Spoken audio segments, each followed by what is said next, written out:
right, Bama to Bama. Derrick Henry in the news today. They got him on the trading block, possibly.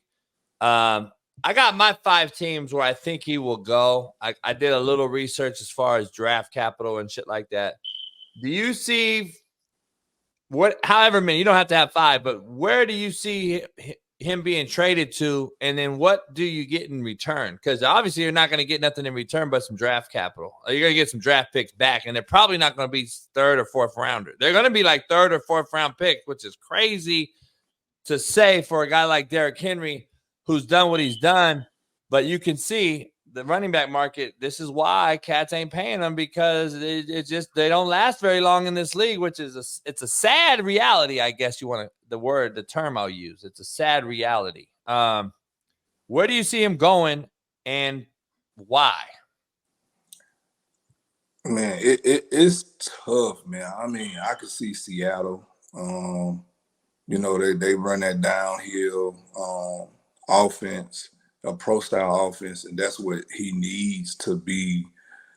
Derrick Henry, he got to get going. You can't, if he get the ball spot in the backfield with him, they hit him before you get going, he gonna be stopped. You get what I'm saying? Right, yeah. But if he get a head full of steam, like he getting to that second level, like between them Dallas Cowboys, I can see him. Dallas Cowboys, you think about their line, their old line, man. Their old line has always been the glue of the team. Like, they always had to have these bullies. They go get them cheap. They go find them in a supplemental draft. Draft, or, they'll find somebody that you'll be like, well, dang, like, he's really that guy. But you see him, I would love to see him in San Francisco offense, but I know they got Christian over there. Yeah, they don't need him. That ain't going to happen. Yeah. But far as that fit his skill set, like they trying to get away from it, man. And like I said, the lead is not the lead is not a lead to where they're going to honor you, to where, they're going to be loyal to you. Like, no, they're going to get the next best thing, or they're going to get the next cheapest thing that they can get 3 to 4 years out of and don't have to pay.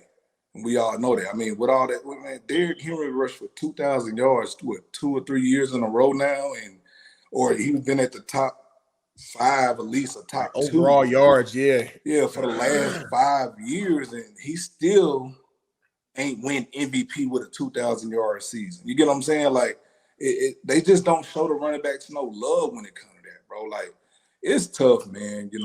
I think with the Rams, he'll be pretty good too, man, as far as, how they run that pro-style offense. I think they can use him, man. You think about the backs that they had, dating back from Marshall Faulk to Todd Gurley, Eric Dickerson. Even when they brought my boy back, man. What's his name?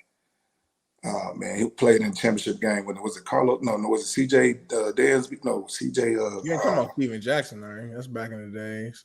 Even with Steven Jackson, like, man, like, they like the bigger backs. Like, they always stood for that. So I think the Rams would be a real good fit for him. I don't think, playing in an offense like the Chiefs, I don't think that'll be for him. I think that's too much moving around for him. Steelers will be a good match. I know they got Najee over there, but to have that type of pro-style offense and that blocking, anybody that got a good O-line, like, I think Philly would be a stretch, because Philly run that shotgun offense. He's not a shotgun running back. Gotcha. See, my thing is, I think Henry still got some stuff left in the tank. He's not in his peak prime. I think he's on part in the back end of his prime, but he got a couple years left. I just think that the Titans, the reason why they're open-minded is just because they've had him for these years. He's been great, but it hasn't necessarily translated to big-time wins and them making it deeper in the playoffs. So it's like, at some point, it's like, all right, we love you, Derrick Henry. It's really nothing against you. It's just that we have to make some type of move in order for us to have any sort of growth. The Ryan Tannehill and all their quarterbacks don't have not enough clout in order for them to even get any trade value. Is that on Derrick though? Because shoot, you get him Ryan Tannehill, who got played receiver his whole life, and and now he's a quarterback coming out, to the league, right? And he still ain't really. And Ron, that's my guy. But what big games have he won or had? Like they don't brought quarterbacks in there to beat him out, and they still haven't brought nobody in there good enough to be like, well, shoot, we got an Aaron Rodgers type guy here, or we got at least a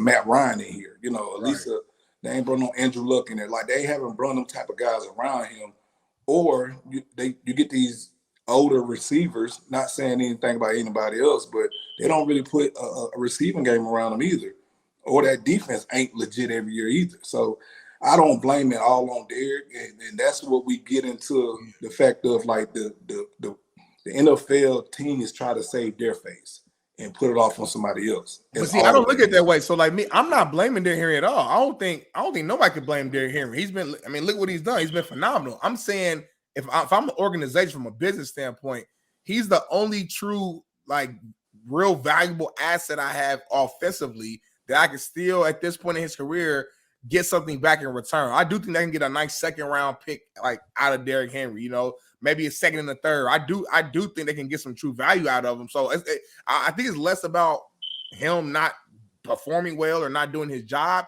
And it's actually the opposite. It's like, nah, he has done his job. He has balled out, but we as an organization still haven't really reached those highest heights.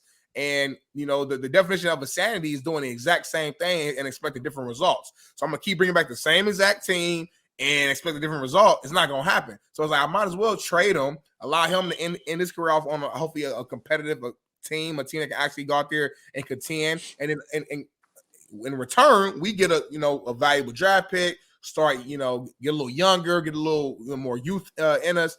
And maybe that could be the trigger that we need to move forward. So I don't think it's a knock against Derrick Henry. It just, as an organization, it's like, what? The Titans ain't about to win no championship with this current roster. Let's keep it real. So it's like we got to start making moves at some point. So, but JB, like, I do want to hear your list, man, of your destinations for Derrick Henry. Yeah, I'm trying to post this video. I don't know what's going on. If they do that, though, they need to trade him to somewhere that's going to be valuable for him, bro. Like, don't trade him nowhere where, it's going to be the end of his career. The Panthers or something, right? Like somebody. Now they rebuilding and think that they fit get off on his name. Like, come on, man. Like, don't do him like that. Yeah. But see, what you just said at a young age, Trent, like, I didn't understand that getting traded. Right. Like, I was the most valuable person on the team that they can get anything from. Right. So that made me hate football, that I got traded. I was always around a family environment, with Alabama, from high school to Alabama. Like, wasn't nobody getting traded, wasn't nobody getting cut. You the best guy on the field, you're going to play. And they're going to keep you. So it wasn't to me, like, that didn't register until later on. And it was just like, man, these kids need to hear what you just said. Like, it's not his fault. Even though he's on the back end, I don't want to say back end of his career, but, of his prime. Yeah. And it's not early, but, when stuff happen like that early in the game, like, that can mess a kid head up, bro. Like, 'cause I'm telling you, it too mine up. Like, I didn't even want to watch football. Like, I wouldn't watch football unless it was Bama. Nah, that's real, man. That's real. I think it's something that you just gotta. Sometimes you gotta experience it to really learn from it. If you don't know, like you said, you go in college, you the best player, family environment, you on the field, high school, you on the field, and NFL is the first step along the journey where it's like, this is a business, and like they don't care about no family environment or nothing like that. So it's just like going to a pawn shop, man. Like, it's like, hey, I need the most value I can get. You can't take a brush there and expect to get some big time value. You gotta take that necklace you got that cost you a couple $1,000, because that's gonna help you get the most in return. So same thing with football. I'm gonna take my necklace, my star player, my biggest name asset, and trade them and try to get as much as I possibly can in return. You know what I'm saying? It doesn't mean that I don't want to keep that necklace. I wish I could. I wish I could keep that necklace and get more, but that's not realistic. So you got to make a move, and I wouldn't be shocked if he gets traded. Also, wouldn't be shocked if he ends up not getting traded and he ends up finishing this season. So I can see both situations happening.